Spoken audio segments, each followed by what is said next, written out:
Welcome to my Western Civilization presentation on Jean-Paul Marat, a radical and influential writer during the French Revolution.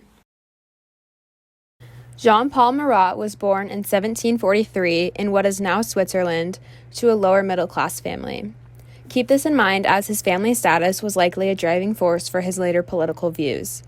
He lived all over Europe in his early adult life and published scientific papers with his experiments, as well as philosophical papers inspired by Enlightenment thinkers.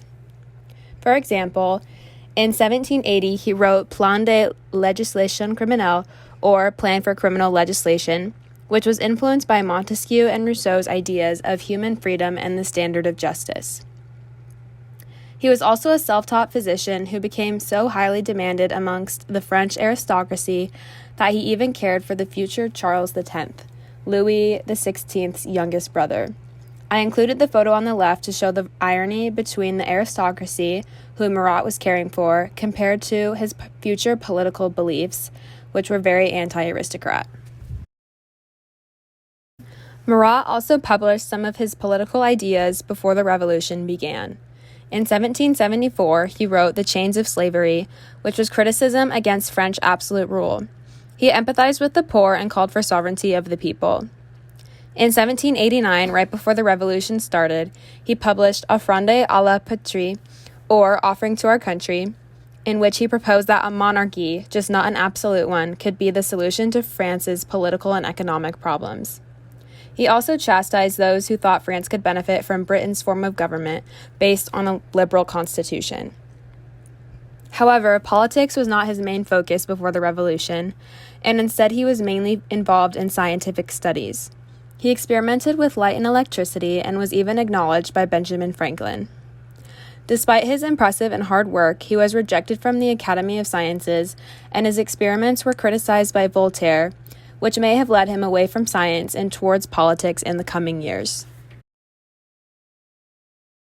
In order to understand Marat's radical views and his influence on France, I think it is important to have some background knowledge of the French Revolution. It began in 1789 and lasted through the late 1790s. The French Revolution stemmed from disapproval with the absolute monarchy, King Louis XVI, and his economic policies. France was in lots of debt after its involvement in the American Revolution, drought, several poor harvest seasons, and the increase of the price of bread, in addition to King Louis XV and XVI's royal spending.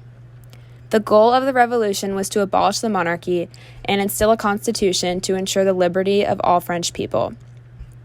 During the revolution, the Legislative Assembly of France became the National Convention, which eventually abolished the monarchy.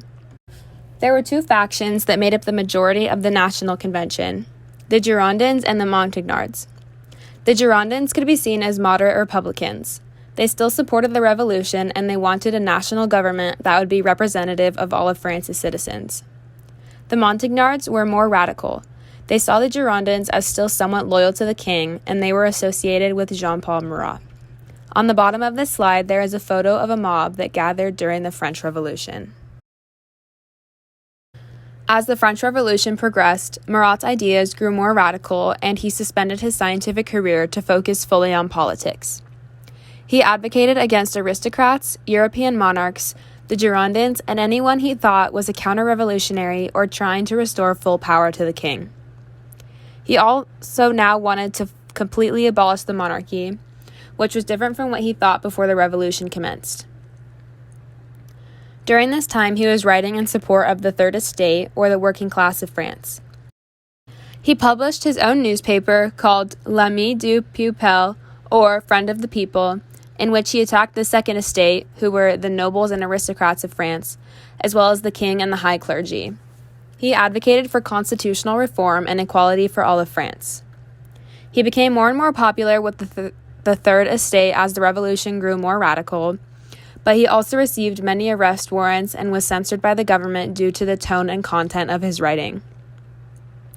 Some say he sounded like future dictators due to his word choice, and he even advocated for a temporary dictatorship to resolve the political upheaval. He also called for bloodshed in his papers, proposing executions for all those opposed to the revolution. Ideas such as this fueled the Reign of Terror era after Marat died, during which mass executions occurred. His anger was very apparent in his writing, and therefore he was blamed for instigating violence and mobs during the French Revolution. In order to escape these arrest warrants and trouble from the government, he would hide in the sewers of Paris, coming out every once in a while to publish another rageful and radical article. On the right is a photo of the cover of L'Ami du Peuple, which features a photo of Marat. Here is a quote from Marat, which I think exemplifies the violence he induced throughout the early 1790s. The quote reads, "Man has the right to deal with his oppressors by devouring their palpitating hearts." As you can see, he did not hold back with his writing and directly advocated for many executions that occurred during the Revolution, as well as brutality and bloodshed caused by his supporters who were inspired by his words. Another quote that shows his devotion to the poor reads, "Nothing will make me change my principles. Even with the knife at my neck, I shall still declare, up to this day, the poor have done everything. It is time for the rich to take their turn. The selfish people, the young idlers, must be made useful, whether they like it or not, and some respite be procured for the useful and respectable worker." Marat makes it easier for the poor to like him. He caters to them and their desires, and works against the people who have caused them pain. Even in this quote, it is evident that Marat could have incited some violence or animosity. His word choice of, "the selfish people must be made useful, whether they like it or not," suggests that he plans on or approves of punishment for the rich and compensation for the poor. In 1792, Marat was elected to the National Convention as one of the convention's more radical members.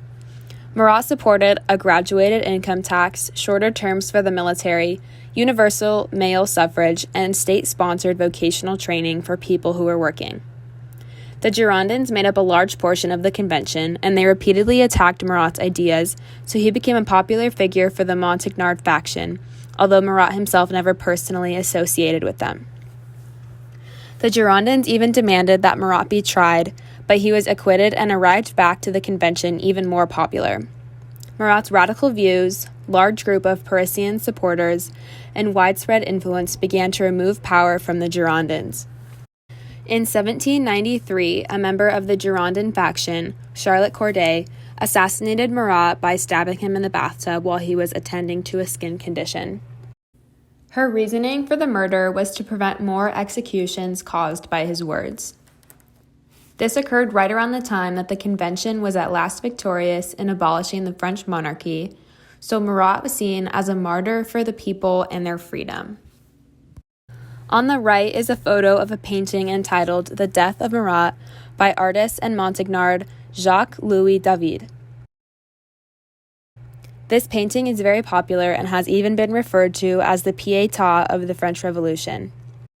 Up next is a video explaining a little more about David and his painting, relating it to the revolution as a transition away from monarchies and religious rule.